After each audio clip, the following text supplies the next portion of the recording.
कप्तान का लंबा छक्का, रात गए बड़ी खबर सामने आ चुकी है। हुकूमत और इलेक्शन कमीशन दलदल में फंस चुके हैं और कप्तान ने ऐन मौका देखकर, लोहा गर्म देखकर हथौड़ा अपने हाथ में उठा लिया है। जबकि दूसरी जानिब एतजाज अहसन का वीडियो पैगाम पीडीएम के अजाइम पर बिजली बनकर गिरा है और इस सब के अंदर एक बहुत बड़ा फैसला किया गया है, एक बहुत बड़ा इजलास बुला लिया गया है और चीफ जस्टिस को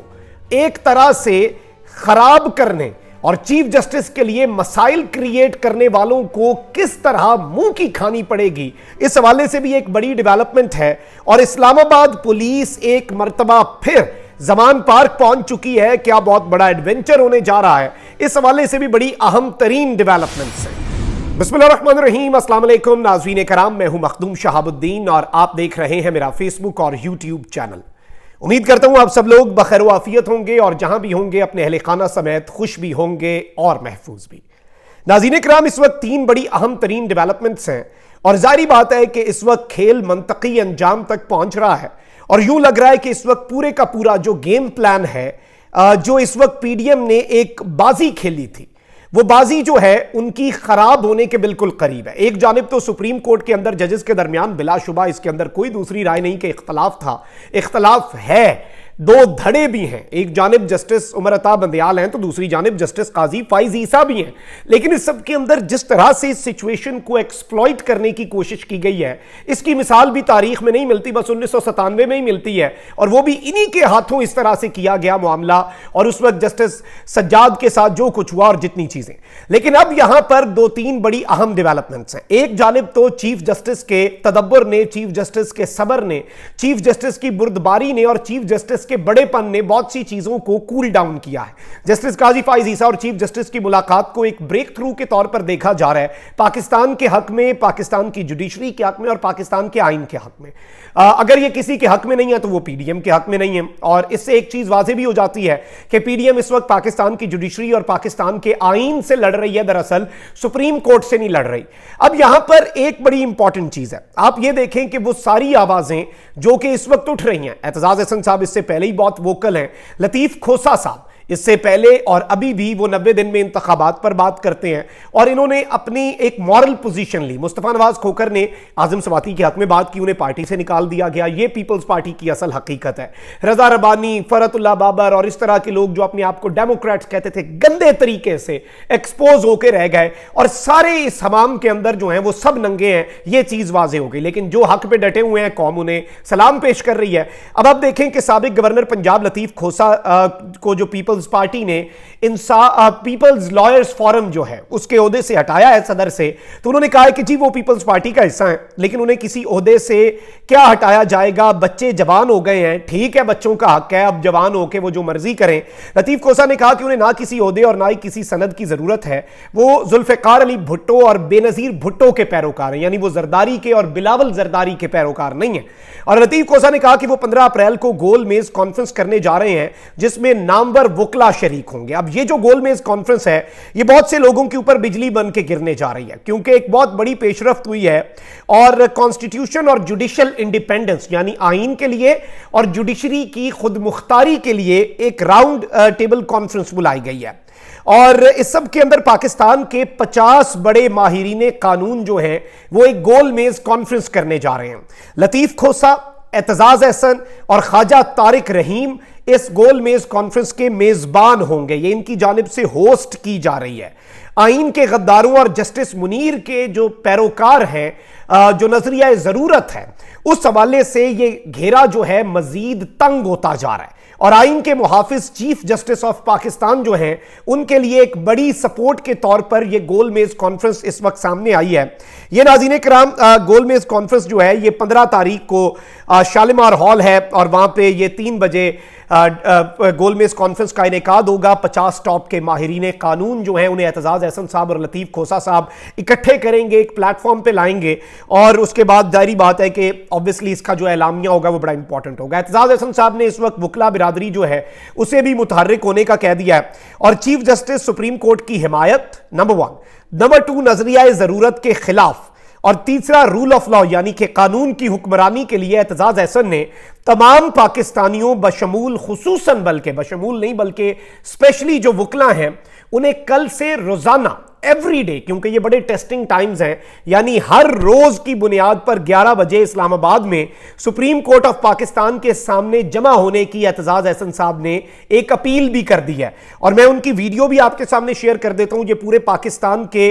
शहरियों के लिए वीडियो है, एतजाज अहसन साहब की जानिब से उनका पैगाम है। अलबत्ता ये आइन शिकनों के लिए जो रूल ऑफ लॉ नहीं चाहते, जो कॉन्स्टिट्यूशन को खराब करना चाहते हैं, जो जुडिशल इंडिपेंडेंस के ऊपर शब खून मारना चाहते हैं, ये उन सब लोगों के लिए तो एक बड़ा सरप्राइज भी है और उनके लिए धचका भी है। लेकिन कल से रोजाना 11 बजे किस तरह से जाना है, कौन कौन से प्लेकार्ड्स लेके जाने हैं, चीफ जस्टिस की कुव्वत कैसे बनना है और किस तरह से यह वाजे करना है। और चीफ जस्टिस को वैसे भी सुप्रीम कोर्ट पे इस वक्त मुकम्मल कंट्रोल फिलहाल जो अभी तक की सूरत हाल है उसमें हासिल है। जस्टिस काजी फायज ईसा का जो पार्लियामेंट वाला एडवेंचर है उसके बाद जस्टिस काजी फायज ईसा की सपोर्ट में जराये के मुताबिक काफी कमी आई और वो काफी प्रेशर में भी थे, जिसकी वजह से उन्हें एक ऑफिशियल क्लैरिफिकेशन भी देना पड़ी। उन्होंने चीफ जस्टिस को एतमाद में भी नहीं लिया। जुडिशरी के ऊपर बहुत से सवालात उठे। बाद में उन्होंने कहा कि जी अलबत्ता अब वो कह रहे हैं कि मुझे कहा गया यहां पे सियासी बात नहीं होगी, लेकिन ये वही बात है, मैं कहूं कि मैं एक अस्पताल गया लेकिन मुझे बताया गया कि वहां पे कोई इलाज नहीं होगा, या फिर मैं कहूं मैं एक न्यूज रूम में गया, न्यूज स्टूडियो में गया लेकिन मुझे बताया गया कि वहां पे कोई खबर नहीं पड़ी जाएगी,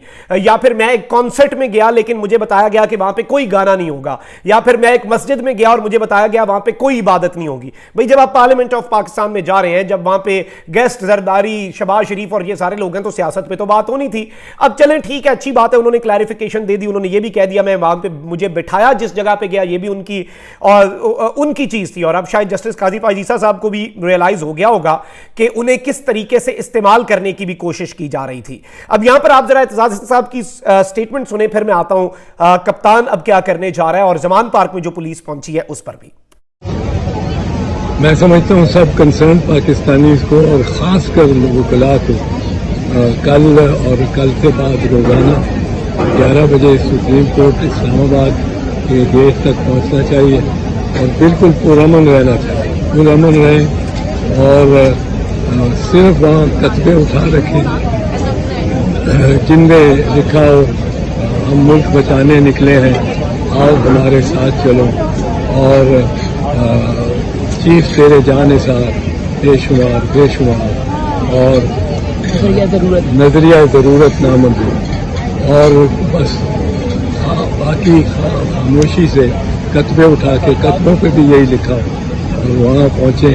11 बजे और पुरअमन रहे। जी तो नाज़रीन इकराम, आपने सुना कि एतजाज अहसन साहब ने ये कॉल दी और सीनियर वकील हैं और जाहिर बात है वकला जो हैं वो एतजाज अहसन की कॉल पर इससे पहले भी सुप्रीम कोर्ट और चीफ जस्टिस के हक में भी पहुंचे और तमाम तर चीज़ें। अच्छा, वहीं दूसरी जानिब यूं लग रहा है कि इन तमाम तर महाजों पर नाकामी और हुकूमत के पास ऑप्शंस कम होने में ये क्या करने जा रहे हैं, ये गुस्सा किस पे उतारेंगे, इनके पास ऑप्शंस क्या हैं। इससे पहले जमान पार्क में जिस तरह से निगरान हुकूमत ने इस्लामाबाद पुलिस के साथ मिलकर जो कुछ भी किया, वहाँ पर पंजाब पुलिस ने जो कुछ किया वो आप सबके सामने है। और उसमें इवन पुलिस एहलकारों बेचारों को कहना पड़ गया कि जी भूख मदारी को लगती है, नाचना जो बंदर होता है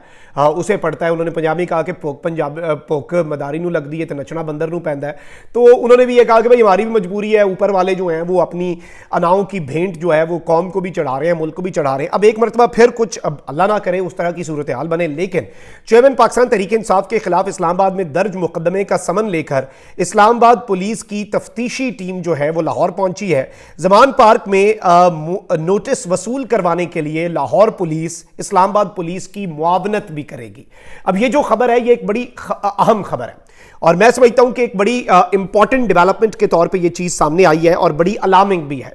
अलार्मिंग इसलिए क्योंकि इससे पहले भी इसी तरह से नोटिस मौसूल करवाने, फिर लाहौर पुलिस इस्लामाबाद पुलिस की मुआवनत और ये सारा एक्शन रिप्ले, उसका कौम के अंदर किस तरह की चीज़ें गई, पूरी दुनिया के अंदर किस तरह का पैगाम गया, वो विजुअल्स यूं लगते थे मकबूजा वादी के हैं। हमारे मुल्क के अंदर इस तरह की चीज़ें हुई। अब दुश्मन मुल्क कहते हैं अपने गिरेबान में जान को, अपनी चीज़ें तो इनकी एक इंटरनेशनली भी जो पाकिस्तान के साथ हुआ। और फिर उसे जिस तरह से आप तो ये कह देते हैं, जब भी इन्होंने ऑपरेशन करना होता है या खान साहब ने इधर इस्लामाबाद में पेश होना होता है, पैमरा कह देता है कि जी आज इस्लामाबाद में किसी पेशी को आप कवर नहीं करेंगे। फिर जी आप कह देते हैं कि जी लाहौर में आज एक ऑपरेशन होगा, कोई रैली कवर नहीं होगी। पैमरा तो ऑर्डर जारी कर देता है, लेकिन जो सोशल मीडिया पे आता है, फिर इंटरनेशनल मीडिया, अल जजीरा, BBC,